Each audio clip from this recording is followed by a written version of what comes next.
안녕하세요. 대한민국 보통중년 조부장입니다.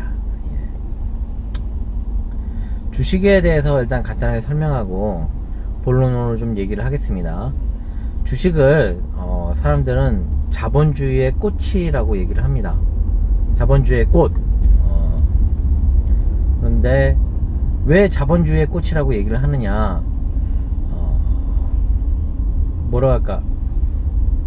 돈을 가지고 어딘가에 투자를 해서 내가 거기에 합당한 대우와 배당을 받을 수 있는, 그리고 회사는 내 돈으로 뭔가를 이루고 그 다음에 뭔가를 만들어내고 개발하고, 그리고 직원도 월급도 주고 투자도 하고, 그러면서 또 새로운 것도 만들어 창출해내고, 이런 어떤 선순환들을 이룰 수 있기 때문에 주식을 자본주의의 꽃이라고 얘기합니다. 근데 지금 대한민국에서 벌어지고 있는 건 사실은 도박장 같아요. 저도 그렇고 많은 어떤 이 대한민국 이 남자들이, 어떤 여성들이든 이 주식으로 도박처럼 합니다. 뭐 아침에 들어가서 뭐 오후에 나오고, 아침에 들어가서 뭐 다음날 나오고, 하루 이틀 있다가 또 돈 빼고.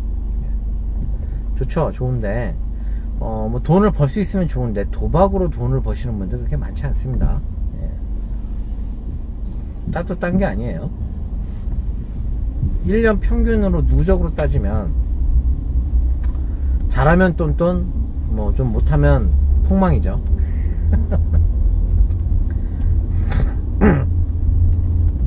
큰돈 넣어서 한 번에 쇼부 내겠다라는 분들 많이들 가셨습니다. 그럼 무슨 얘기냐? 주식도요, 그러니까 제대로 된 농사나 뭐 이런 기업 운영이나 이런 거 보면요, 한 방에 안 가요. 느긋하게 갑니다. 주식으로 뭔가 한 방에 끊어낼 수 있다, 이거는 주식이 아니고 그때부터는 도박이 되는 거죠. 그러니까 약간 다른 거예요. 주식이 꽃이 되려면 느긋하게, 그리고 장기적으로 가는 어떤 안목이 필요합니다. 자, 그 말씀을 좀 드리고 이제 좀 얘기를 좀 하고 싶습니다. 2015년도에 저의 꿈은 오프라인 매장, 빚 없는 내 오프라인 매장을 하나 열어서 빚이 없으니까 뭐 커피 한 잔을 팔든 종이 하나를 팔든 그게 다 내 돈이 될 테니까 그거 그냥 누리면서 유유자적하면서 살아야겠다, 있는 걸 까먹으면서. 그런 생각을 했었는데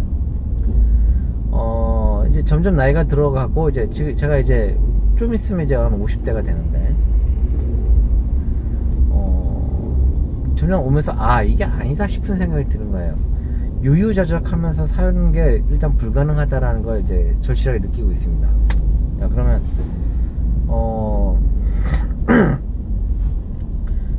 특히 2019년도부터 오프라인 매장들이 지금 파산하기 시작했죠. 무너지기 시작했어요. 꽤 많은 곳에서 이제 임대 문의를 볼 수 있고, 그 핵심 상권이라는 곳에서도 뭐 임대 문의 많이 볼 수 있습니다. 지금 오프라인 여시는 분들 많지 않아요. 오프라인을 연다라는 게 굉장히 큰 모험이고, 특히 오프라인을 열게 되면 스타트 투자 비용이 너무 많은데 망가지면 그걸 회수할 수가 없어요. 이상하게 땅바닥에 뿌려지는 것 같다라는 거죠. 그래서 오프라인의 어떤 이제 그 리스크도 커지기 시작했습니다. 지금은 뭐 워낙에 임대비도 엄청 비싸져 가지고 하여튼 뭐 한번 할 때마다, 장사 한번 망할 때마다 리스크가 커요. 제가 항상 얘기하지만 노후 준비는 리스크 관리가 제일 중요해요. 누구한테 안 뜯기는 게 제일 중요하다는 거죠. 근데 그 장사하다가 망하면 정말 여기저기서 뜯겨 먹습니다. 그래서 저는 개인적으로는 장사를 권장하고 싶지는 않습니다. 그리고 저도 이제 앞으로는 제 노후 설계에 장사는 없을 거다, 그런 얘기를 하고 싶네요. 자, 그럼 이제 그럼 이제 너 뭐 먹고 살래? 3억 2천 그냥 쪼개 먹으면서 살래? 아닙니다. 그런 마음이 1도 없어요. 그렇게 살 수도 없어요. 3억 2천 가지고 어떻게 쪼개 먹으면서 유유자적 하면서 삽니까? 불가능합니다. 자, 그럼 지금 제가 생각하는 2021년도에 생각하는 저의 가장 베스트 노후 준비, 제 상황입니다. 저 같은 중소기업에서 오래 일하고 별로 가진 거 없고, 이런 사람들을 위한, 베스트 아이디어! 꽤 오랫동안 생각하긴 한 건데, 또 별거는 없어요.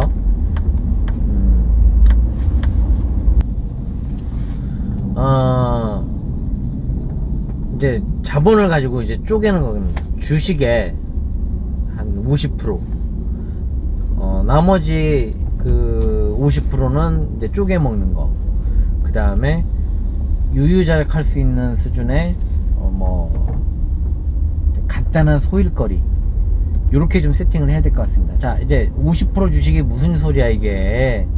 야, 그걸 너 돈 날라가고 싶니? 예, 아니에요. 날라가고 싶지 않습니다. 예, 이제 50%를 어떻게 활용하는지 말씀을 드릴게요.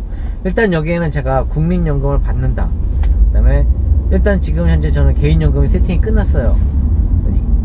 납입도 끝나서 이제 받기만 하면 돼요. 저는 그 조건으로 말씀을 드릴게요. 국민연금과 내가 개인연금을 받는다는 전제 하에 대한민국에 보면 10대 기업이 있습니다. 각 섹터마다. 그리고 이 기업들 중에 한 3개만 망해도 대한민국은 IMF 시즌2예요. 그런 기업의 이제 그 메인주 말고 우선주라고 하는 게 있습니다. 이건 이제 배당을 목표로 하는 주식인데, 삼성전자 우, 하나, 삼비 우, LG전자 우, 현대기아 우, 섹터별로 우선주들이 있어요. 저는 1억 5천, 이제 1억 6천 정도를 주식에 분할 납입해서 일단 우선주에다가 다 넣습니다. 자, 그럼 이게 떨어져도 그냥 있어도 그만이에요. 주식은 안 팔 거니까, 죽을 때까지 가지고 가는 거니까. 자, 그런데 이런 우선주들은 기본적으로 1년에 5% 이상씩 나옵니다. 이런 우선주들 이제 끌어안는 거죠. 이렇게 한 곳에다 다 몰아버리면 계란을 한 바구니에 담지 마라. 이게 무슨 얘기냐면, 내가 장기적으로 투자할 때 한 바구니에 담지 말란 얘기예요. 왜냐면 뭐가 망할 수 있거든요. 장기적으로 가면. 그래서 한 바구니에 담지 마라입니다. 그래서 예를 들어서 두산 같은 경우 삐그덕 해가지고 지금 배당이고 나발이고 당장 이제 파산하게 생겼잖아요. 그런 경우가 생길 수 있다라는 거죠. 그래서 그런 걸 조심하기 위해서 한 바구니에 담지 말고 5개나 10개 정도 종목 섹터별로 나눠서 담아라. 그러다가 주가가 폭등하는 경우가 있어요. 이거 두 가지예요. 폭등하는 경우는 일단 빼야 돼요. 왜? 일단 내가 배당금으로 받는 것보다 더 많은 금액을 받을 수 있다. 무조건 빼야 됩니다. 그 다음에 갑자기 폭등하는 경우에는 뭔가 안 좋은 거예요. 예를 들어서 파산 내기 전에 돈 끌어모을 때도 그런 짓거리를 하거든요. 두산이나 이런 거 보시면 돼요. 네, 그냥 저 보지 말고, 네, 그런 거 보시면 대충 이해 가실 거예요. 지금 내가 하는 말이. 그러니까 그런 폭등하는 상태에서 팔고 나왔다가 좀 기다려 다시 들어가시면 됩니다. 주식을 그런 식으로 유지하시면 돼요.